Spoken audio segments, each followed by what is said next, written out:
What is monotropism? Have you heard that term before? Maybe you're monotropic yourself. The concept of monotropism can explain a lot when it comes to the autistic experience. So in this video, I'll share how monotropism affects me personally. We'll explore its strengths and challenges, and then finally go through some practical strategies of what you can do to leverage your own monotropic brain.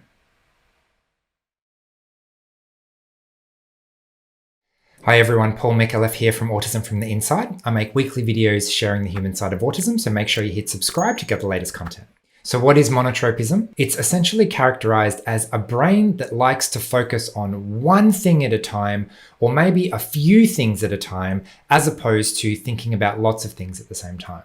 It's not just attention to detail, as is a very common autistic trait, but it's an intense, narrow focus on a limited number of things, which makes it difficult to see everything else that's not that center of attention. So one example could be a hyperfocus or special interest. If there's one thing that is severely dominating your attention, making it hard to think about anything else, then that's an example of a preference for focusing on one thing at a time. So I know for me, this is not just something that happens to me every once in a while. It's a more or less permanent characteristic of my brain that I prefer to focus on one thing at a time.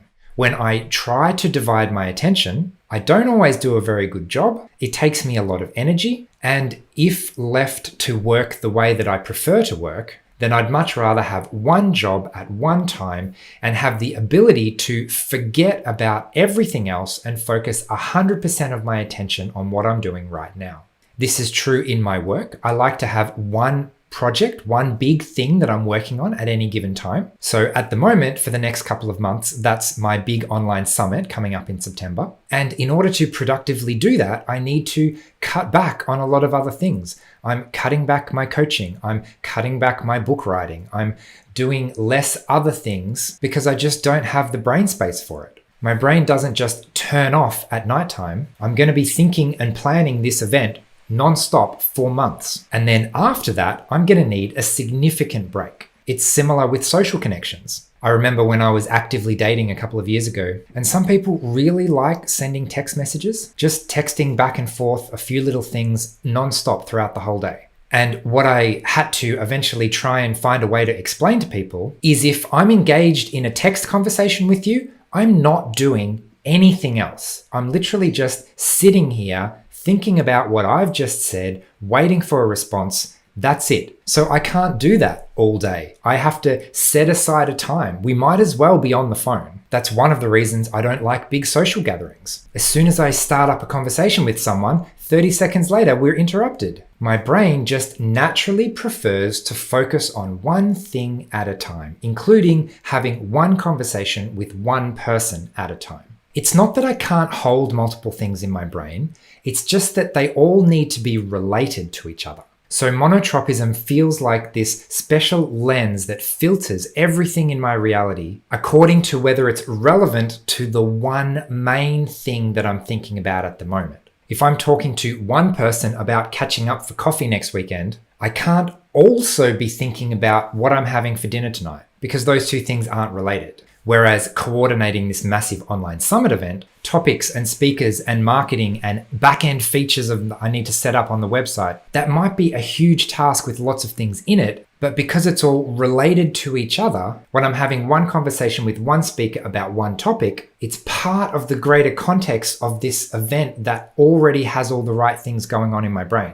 And when I get interrupted, when I'm forced to change what I'm doing and focus my attention on something else, it physically hurts my brain to try and do that. I can do that, and I've learned to do that, but it takes a huge amount of energy and is extremely unpleasant. I've used all this energy to slowly build up the momentum for my train carriage of an idea to go in one direction, and then to bring the entire train to a stop and go in a completely different direction is just not a fun experience. So that's a bit of background as to monotropism and how it affects me in general. Let's first look at the strengths before jumping into the challenges and strategies.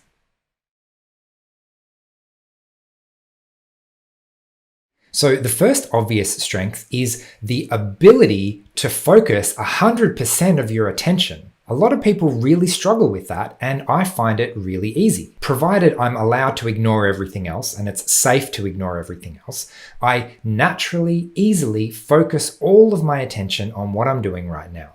And that allows me to go very, very deep into topics. It allows me to become an expert at anything I put my mind to. It allows me to do extremely high quality work, not a high volume of work, but a high quality product for whatever it is that I'm actually focusing on.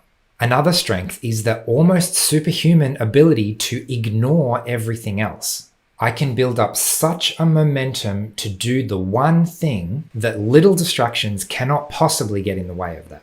I literally don't see the distractions anymore. They are deleted by my brain, ignored completely from my consciousness. And in a best case scenario, that can lead to a productive, energetic, enjoyable flow state. That lens I mentioned before that filters my entire reality based on what I'm focusing on, it means I can very quickly digest a huge amount of information and filter out 99% of it to get only what is the most important. As in most important for the one thing that I'm focusing on.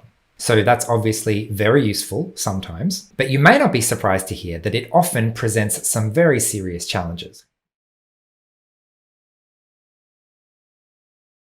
The first obvious one is if I'm focusing on one thing and literally ignoring everything else, then I'm missing a lot of information. If I've got my blinkers on, the house could be on fire and I wouldn't notice. That's not ideal. Another major challenge is that there aren't that many tasks that we need to do in everyday life. Where monotropism, focusing on only one of those tasks one at a time, is the best strategy. Most of the time, there's half a dozen moderately important priorities that I need to manage. In life coaching, there's this image of the wheel of life, and the metaphor is that there's lots of different prongs on this wheel, and one of them is like work and family and socializing and spirituality and finances and health and, all of these things.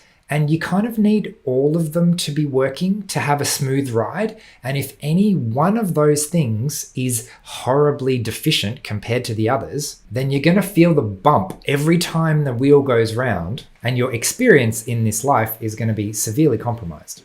So realistically, in most everyday tasks, it helps to have some kind of general perception of seeing all of the background things that are going on at the same time. The other major disadvantage to monotropism is the energy that it requires to switch tasks. It takes me such a long time to slowly build up momentum to eventually be able to do things that if I have 2 or 3 different things I need to do today, it doesn't matter if they're 5-minute tasks each, they're going to take me all day. I can't give this text message 5% of my brain power. I have to give it 100% of my brain power. And that's tiring because I'm using so much of my brain power on little tiny, not that important things. And what that means is the monotropic brain is quite expensive. It's like using a Formula One racing car to go around the corner and buy some milk from the shops and come back. You absolutely do not need a multi-million-dollar, top-of-the-range, fastest car in the world to go 200 meters down the road, buy some milk and come back. My brain takes so much energy to run that it gets easily overloaded, and when I try and use it to do too many daily tasks that are fairly easy for most other people, I get burnt out and need a rest very quickly. So this leads into the social challenges of monotropism. Maintaining weak tie relationships becomes very difficult. It's much easier for me to maintain a strong relationship with 1 or 2 really good friends than it is to maintain a healthy social support network of like 10 or 20. I can easily go 6, 12, 18, 24 months without contacting some friends. Just because of the sheer amount of energy involved, it takes me to shift my brain into the right gear to actually send them that text message. It also means that most neurotypical social environments are just inaccessible. Dinners, birthday parties, family functions. There's too many people, and after small talk with half a dozen people in 5 minutes, suddenly I'm burnt out for the rest of the day. So, what can we do about this? Let's move on to strategies if you have a monotropic brain.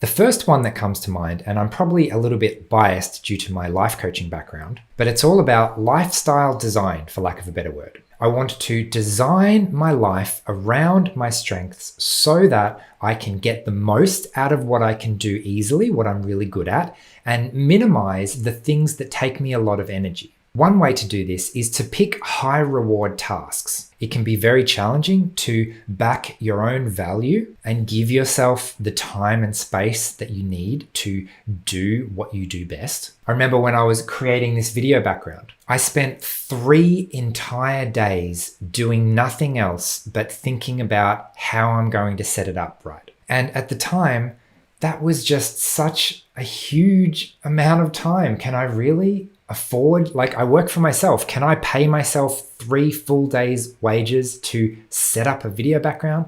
That sounded so expensive. But at the end of the day, I need to trust that I am worth investing that time in, that I can actually get a quality result if I spend the time using the processes that my brain naturally uses. Writing my book is another personal example. It's taken me nearly 2 years already, and I've had to significantly cut back on so many other projects. But I just have to keep telling myself that it's worth focusing on one really high value product. Maybe you're an artist and it takes you 6 months to do one work, or you're a nurse or a doctor and you like to spend more time with each individual patient. If you have a monotropic brain, you're probably not the fastest worker unless you can build up momentum in that one area. So this brings me to the second strategy, which is to start noticing how much transition time you really need. It can be tempting to beat myself up about how long it takes me to write emails. It's only a 5-minute email, maybe 50 words. Why did it take me 20 minutes? And the answer is because it took my brain a significant amount of transition time to even figure out what I'm supposed to be doing. If I add that transition time to my budgeting of my time, it can be a bit scary because it suddenly feels like I have almost no capacity to get anything done. But realistically, if I try and push myself to do too many things and do one thing and then transition and do another thing and transition and do another thing and transition, I'm going to be so exhausted at the end of the day that I might need to take tomorrow off just to recover. Failing to adequately recognize transition time is a fast track to burnout. So the opposite of that, strategy number 3, is to leverage your flow state. If it takes me 2 hours to warm up to write a 5-minute email, then what I'm going to do is ignore all of my emails until the last minute on a Friday afternoon, and then get into that flow state of I have to do this, this is what I'm focusing on, and smash out a week's worth of work in an hour or 2.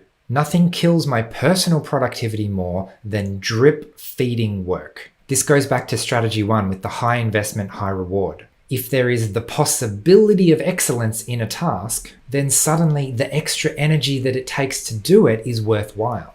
I don't know if that makes sense, so I'll say it another way. There are probably some things that you do really well if you set yourself up in the right environment. So leveraging your flow state looks like recognizing what are the things that I need and deliberately investing in yourself, trusting that you're good at doing your thing if you've lined up everything in advance. And the fourth strategy that I'll mention is giving yourself time to wind down. Just like it takes time for the momentum to wind up before doing a task, it also takes sometimes a very long time to slowly unwind my brain at the end of a week. If I don't take that time, then my brain never sleeps and I end up in burnout. If I do take that time, if I recognize the transition time necessary to go from that hyperproductivity mode to slowly transitioning into a restful, playful state, then I can actually give my brain the rest that it needs without trying to rush it to switch tasks too quickly. Actually, another little teaser for this upcoming online summit. One of the topics is on energy accounting, and we specifically talk about how to access that slow, rejuvenating, joyful time. Because our brains need it, and if you've got a monotropic brain, you're probably, like me, spending a lot of your brain power simply transitioning from one task to another task. So even just recognizing the toll that takes and taking it into account in your energy balance can make a huge difference. Okay, well, I'd better leave it there for today. As usual, please leave a comment if you can. I'd love to hear what you think. Check out the link in the description for the free online summit event that I've been talking about. And if you're watching this years from now and the event has already passed, you might like to check out the resource vault on the Autism from the Inside website for lots more quality autistic created content. So thanks again for watching, and I'll see you next week. Bye.